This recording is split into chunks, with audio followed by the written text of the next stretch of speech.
कानून बनवाया और इसके बाद जो है शासन प्रशासन में बैठे बीजेपी के लोगों ने और आरएसएस के लोगों ने क्या किया, परिशीलन कर दिया जिससे विधायक और फिर इसके बाद में 2023 में जो हमारा विधायक बना कमलेश जोडिया, और उन्होंने जब संविधान की बात को और अपने भारतीय आदिवासियों की बात को विधानसभा में उठाने लगे तो सत्ता में बैठे हुए बीजेपी के लोग डर गए और इसके साथ साथ में आरएसएस के लोग डर गए कि अब कोई आ गया है जो हमारी बात को विधानसभा में उठा रहा है। अभी एक आया है और एक के आने के बाद में धीरे धीरे पूरे मध्य प्रदेश में आदिवासियों का राज स्थापित हो जाएगा, आदिवासियों का मुख्यमंत्री आ जाएगा, आदिवासियों का मुख्यमंत्री बन जाएगा। इसीलिए जो है इस तरह से षड्यंत्र किया जा रहा है। और जो बात है गाली दी, किसको एक जनप्रतिनिधि, यदि बीजेपी के जनप्रतिनिधि को गाली देती तो भी हंगामा खड़ा हो जाता, तत्काल जो डॉक्टर सस्पेंड हो जाता।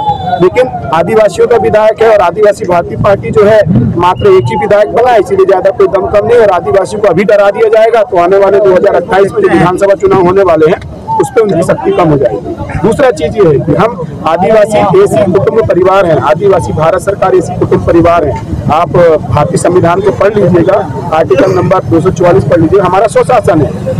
तो हम जब विधायक अभी भेज रहे हैं, इसलिए जुडिशरी में विधायक इसलिए भेज रहे हैं कि हमारा विधायक जुडिशरी में जाके यहाँ की कानून व्यवस्था को देखे और हम अपना जब स्वशासन स्थापित करें तो किसी बात की कोई चिंता ना हो।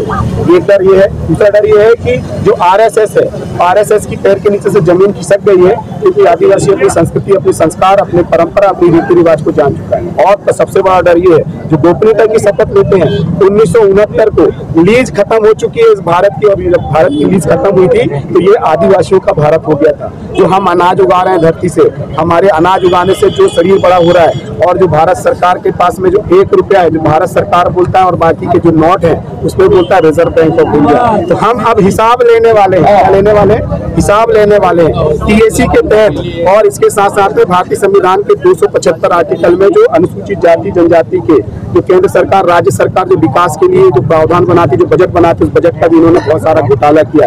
उन बातों को कमलेश जोडिया ने उठाया है। ये तो छोटी सी बात है, इसको तो एक निशा बनाया गया है क्योंकि हमने जो दस्तावेज मांगे उन दस्तावेजों से ये साबित हो रहा है कि यहाँ के जो हुक्मरान बने हुए थे अभी तक, जो बीजेपी के मुख्यमंत्री बने थे, पहले से पहले कांग्रेस के मुख्यमंत्री बने थे, इन सबको आदिवासियों की पाई पाई का हिसाब देना पड़ेगा। इसीलिए जो है इस आंदोलन में हम यही संदेश देने आए थे। और हमारे जो नेता हैं अभी वर्तमान में जो विधायक है सैलाना से कमलेश जोडिया जी, उनको डिटेक्ट कर दिया।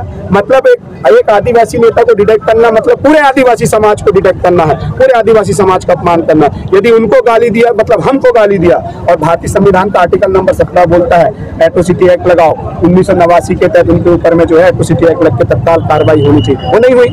अब कहाँ गए हमारे देश के राष्ट्रपति आदिवासी की बात करते हैं, कहाँ गए देश के राज्यपाल जो आदिवासी की बात करते हैं, और कहाँ गया देश का वो मुख्यमंत्री प्रधानमंत्री जब चुनाव आता है तो आदिवासी ऐसा, आदिवासी वैसा, आदिवासी के लिए ये कर रहे हैं वो कर रहे हैं, जब हक अधिकार की बात आती है तो हम ही को परेशान करते हैं। अब समझ खबरदार हो जाइए, आदिवासी जाग चुका है और अपने अधिकारों को लेने के लिए अभी तक क्या है अपने खेत तक था, अभी तक अपने जंगल में था, अभी तक अपने खेत पहाड़ जंगल में जो है निवास कर रहा था, सुकून से रह रहा था। आपने उनकी शांति को भंग किया है। अब आदिवासी रोड में निकल के आ रहा है, सदन में पहुंच रहा है और बहुत जल्दी इस भारत देश से खदेड़ने वाला है।